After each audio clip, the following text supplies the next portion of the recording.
Salut et bienvenue à ce premier épisode d'une série consacrée aux design patterns en JavaScript. L'objectif de cette série, ça va être de vous faire découvrir quelques-uns des design patterns les plus fréquents et les plus utiles pour les développeurs JavaScript. Alors si vous ne savez pas ce que c'est qu'un design pattern ou un patron de conception en bon français, d'après Wikipédia, eh bien en fait un design pattern, c'est tout simplement un genre de bonne pratique destiné à résoudre certains des problèmes les plus fréquents que les développeurs rencontrent lorsqu'ils développent des applications. Et donc ces design patterns sont issus de l'expérience de différents développeurs dans la résolution de ces problèmes.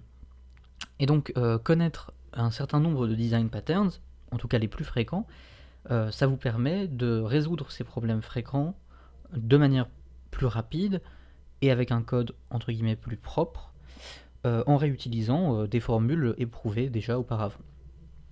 Donc, je précise que cette série est donc une série consacrée aux design patterns en JavaScript. Donc, on va coder ici en JavaScript, mais les design patterns existent dans tous les langages de programmation, et beaucoup des design patterns que l'on va aborder ici existent donc dans d'autres langages, voire sont issus directement d'autres langages. Donc il est préférable bien sûr de connaître JavaScript pour regarder cette série. Néanmoins, libre à vous d'implémenter ces design patterns dans d'autres langages. Ce sera parfois plus difficile ou plus facile en fonction du langage vers lequel vous voulez transférer entre guillemets ce design pattern. Mais c'est tout à fait faisable en tout cas pour la plupart des patterns qu'on va voir ici. Le premier épisode de cette série sera consacré à l'observer pattern, parce que c'est un des patterns les plus simples à implémenter et en même temps l'un des plus utiles et des plus sympas. Alors, l'observer pattern, c'est tout simplement un pattern qui consiste en un objet qu'on appelle le sujet ou subject, qui va en fait émettre des événements et ensuite des observers, ce qu'on appelle des observers, qui sont en fait simplement des fonctions, vont pouvoir être déclenchés par ces événements. L'observer pattern va vous permettre de faire réagir certaines parties de votre application par rapport aux événements émis par d'autres parties de l'application. Et donc c'est bien entendu la base par exemple de tout ce qui va être communication temps réel par exemple. C'est-à-dire que une partie de l'application, un composant de l'application ou un utilisateur va émettre un message et puis un autre composant de l'application va réceptionner ce message et le traiter. Donc l'observer pattern, vous allez le voir, c'est un pattern relativement simple à implémenter. Donc on va commencer tout de suite par l'implémentation en JavaScript. Je précise qu'on va utiliser ici la version ES6 de JavaScript. On va utiliser des classes et non pas une approche classique sous forme de prototype. Ce qui signifie que si vous voulez reproduire ce code dans un navigateur, eh bien le code ne fonctionnera que sur les navigateurs les plus récents. Et si vous visez des navigateurs plus anciens, il vous faudra faire appel à un transpiler comme Babel, etc. pour convertir en fait ce nouveau code vers une forme de code plus ancienne reconnue par des navigateurs plus anciens. Alors on est parti. On va, pour les besoins de ce tutoriel, créer un sujet très simple. Le sujet, pour rappel, c'est cette entité qui va émettre des événements. Ce sujet très simple ne pourra émettre qu'un seul type d'événement. Dans des implémentations un peu plus complexes, on pourra créer des sujets qui pourront émettre différents événements. Ici, on va aller au plus simple. La première chose à faire, c'est donc de créer une classe qui sera donc la classe de notre la classe représentant notre sujet. Cette classe, on va l'appeler ping. Et puis, donc voilà, classe ping. Alors pourquoi ping, vous verrez tout à l'heure. Et voilà ce dont on a besoin. On a besoin de stocker les différents observeurs de ce sujet.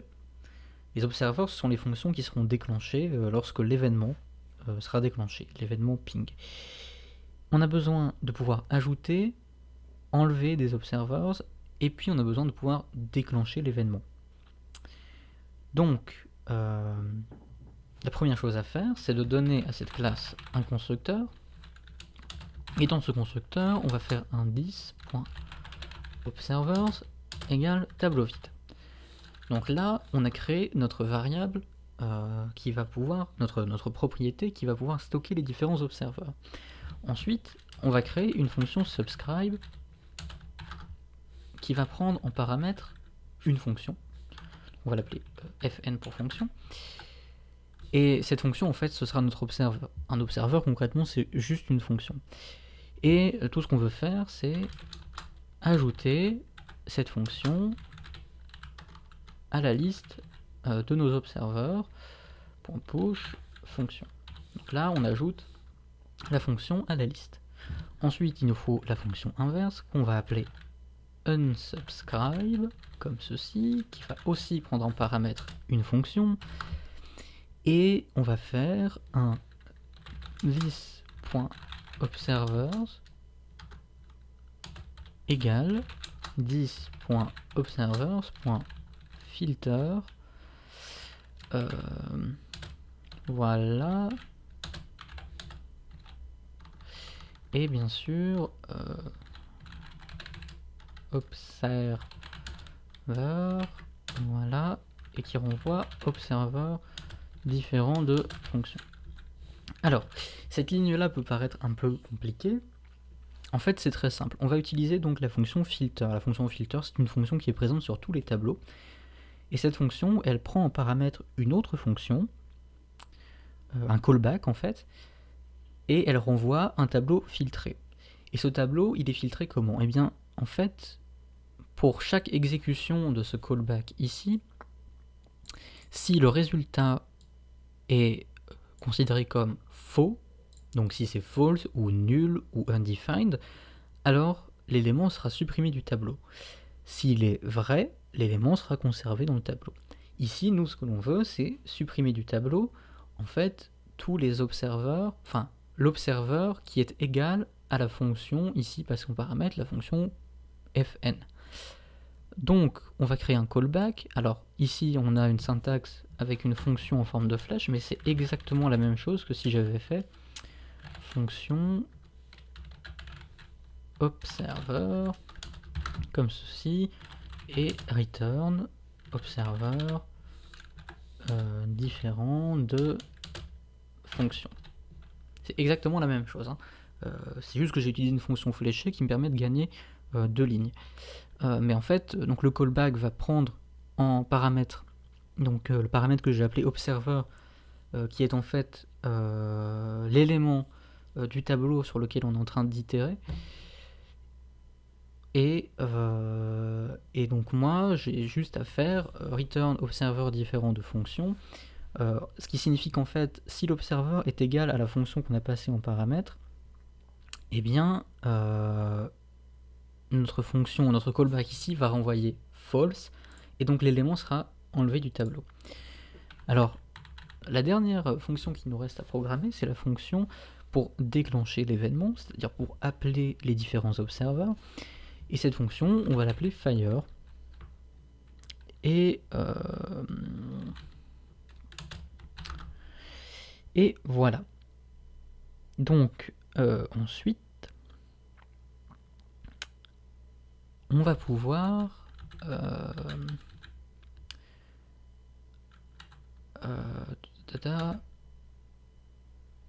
pardon. Donc cette fonction fire, elle va prendre en paramètre un élément qu'on va appeler thisObject. En fait, cet élément thisObject va nous permettre de définir un contexte d'exécution pour nos différents observeurs.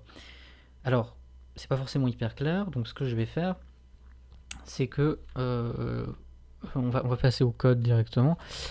Donc, ce qu'on veut, c'est faire un this.observer.forEach, voilà, observer,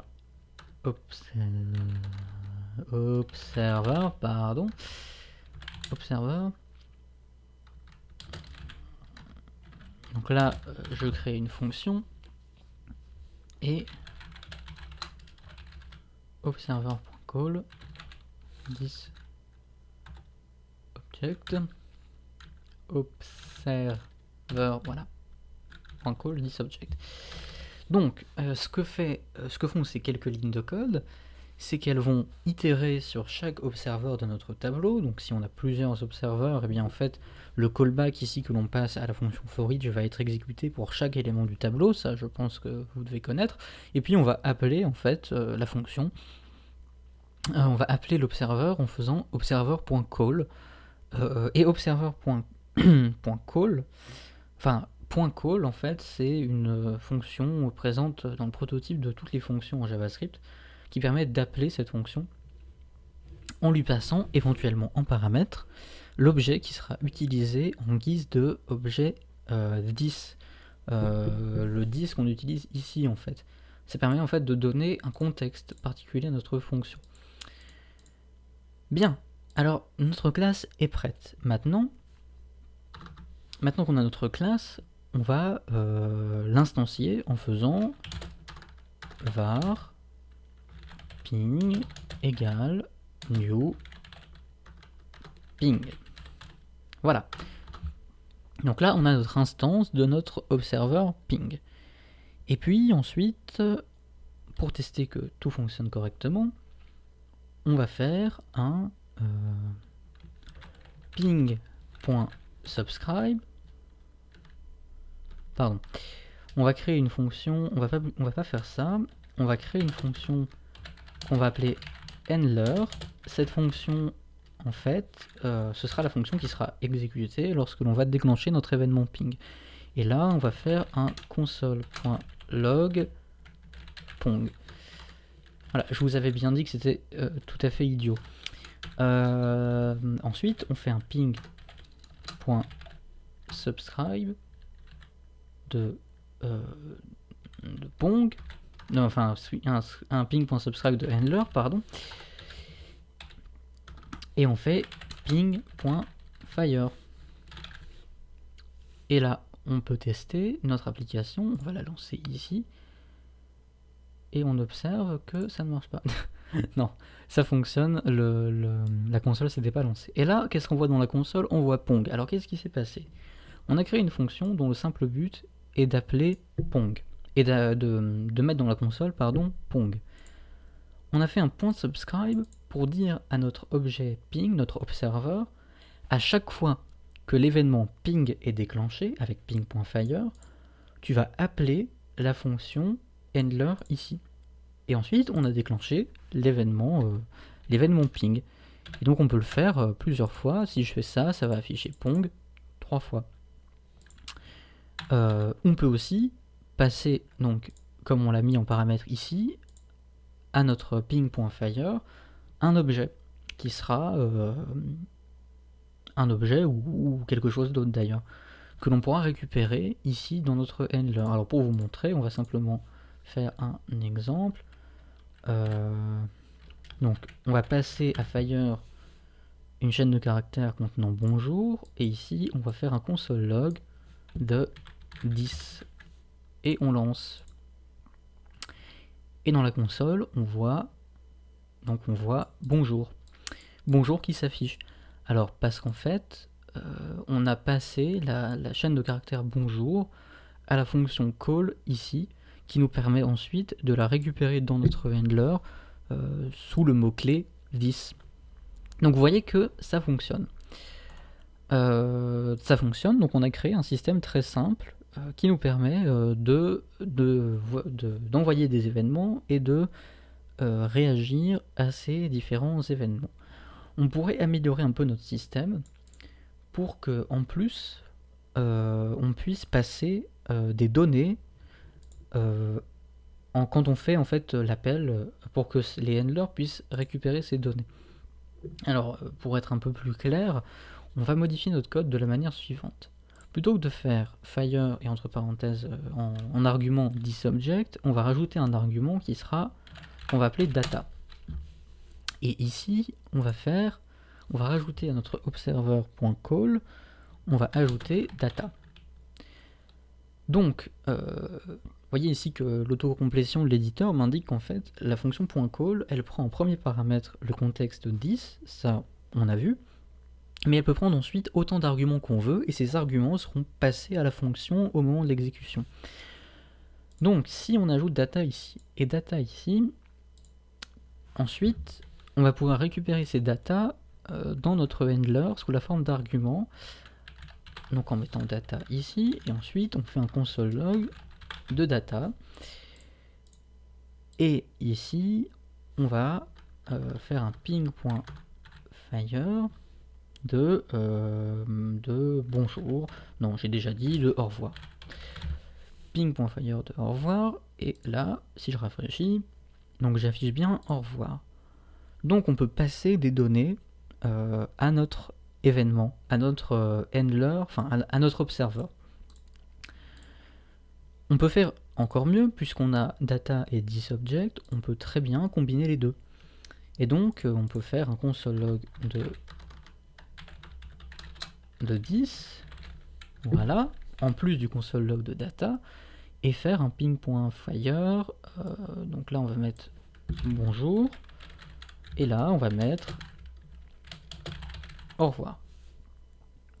Ping.fire bonjour au revoir, si je rafraîchis, ça affiche bonjour et au revoir. Alors la raison pour laquelle ça s'affiche de cette manière, c'est qu'en fait le 10 object, en principe on n'est pas censé mettre une chaîne de caractères directement. Pour que ce soit un peu plus propre, on pourrait passer un objet,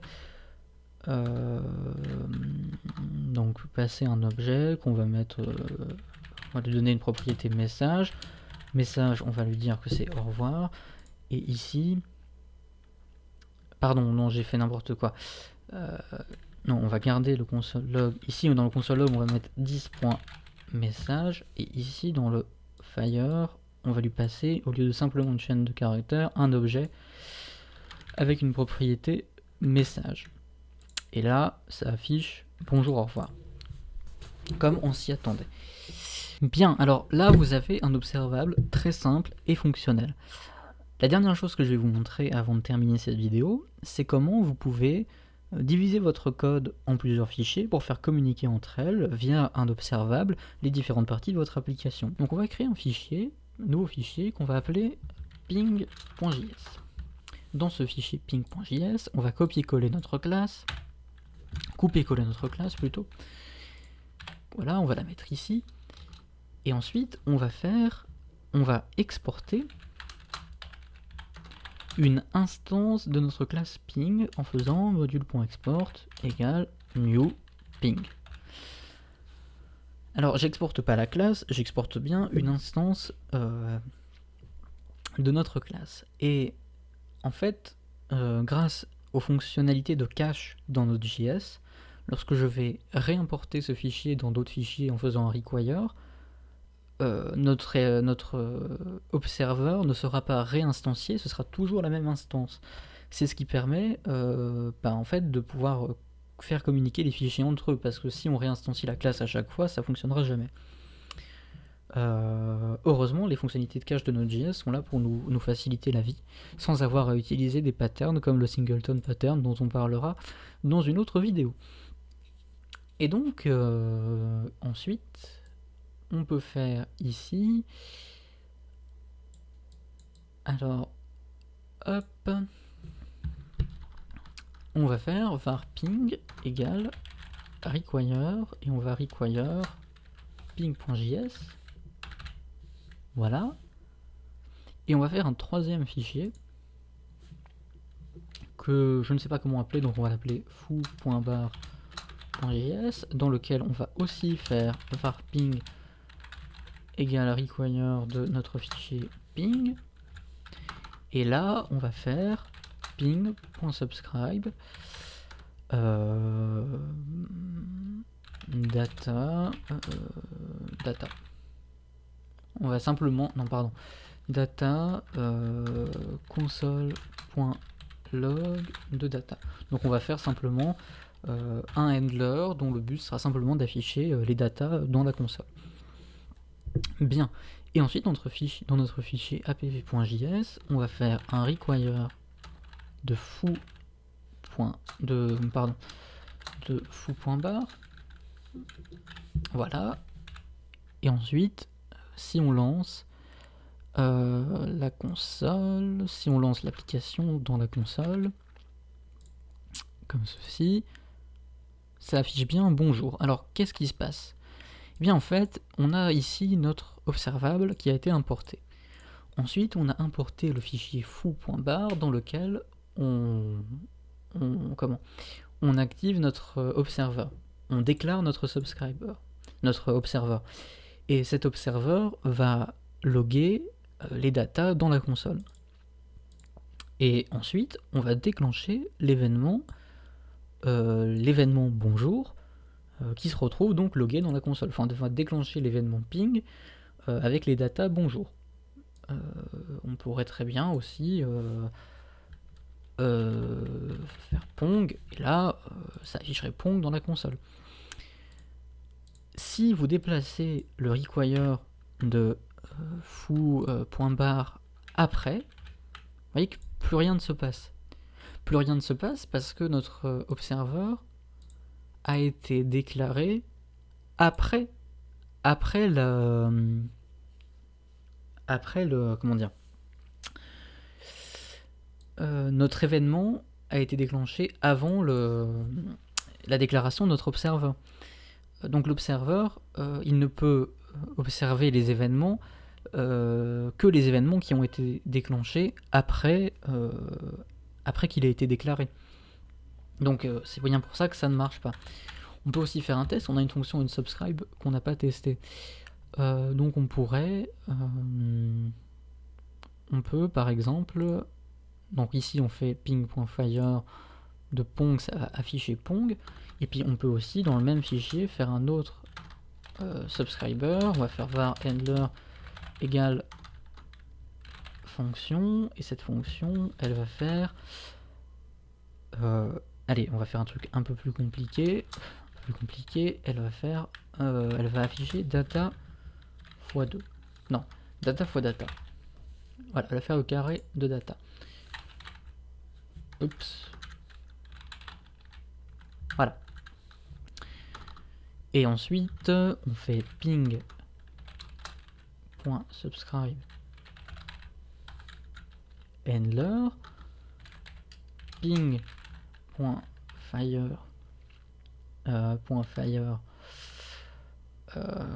.fire 8 par exemple, ping.unsubscribe handler et ping.fire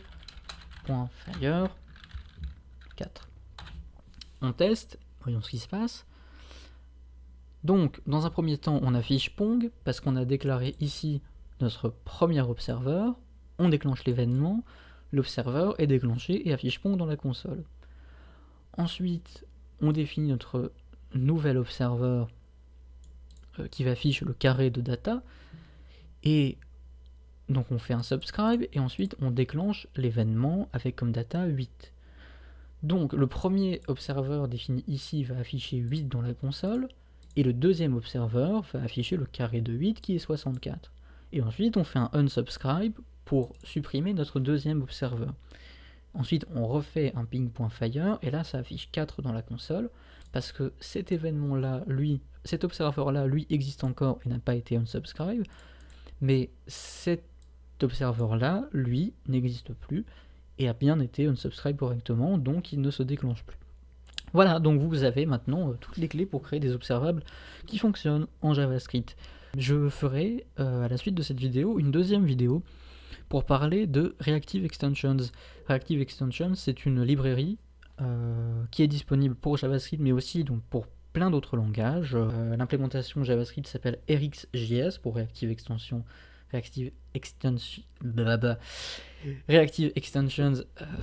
JavaScript.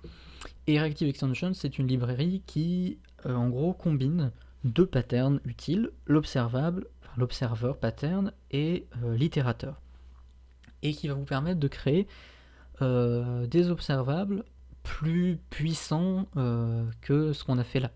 Là, c'était vraiment un exemple très basique. Si on voulait faire quelque chose de plus complexe, on aurait plein de code à écrire, et c'est l'intérêt d'une librairie, c'est qu'on n'a pas à le coder soi-même. Avec ce genre de librairie, vous allez pouvoir créer des observables qui ont plein de fonctionnalités vachement cool. Et voilà, enfin, on verra ça dans une prochaine vidéo. Pour l'instant, vous savez comment créer vous-même vos observer patterns. J'espère que vous avez apprécié cette vidéo. Si c'est le cas, n'hésitez pas à la partager à vos amis développeurs et puis à mettre un pouce bleu ou un commentaire si vous avez voilà, un commentaire à faire, une amélioration à suggérer. Et puis nous, on se retrouve très bientôt pour la vidéo consacrée à RxJS et les autres vidéos consacrées aux autres design patterns les plus fréquents en JavaScript. Salut!